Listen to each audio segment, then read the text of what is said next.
Hello mga ma'am, nag-fried ko og sweet potato kaya na pa may nabilin.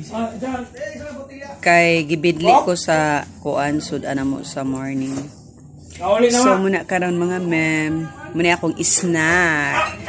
Sweet potato nga gi fried. So wako kasabot sa akong gi-fried mga ma'am, actually wako kasabot gyud ani.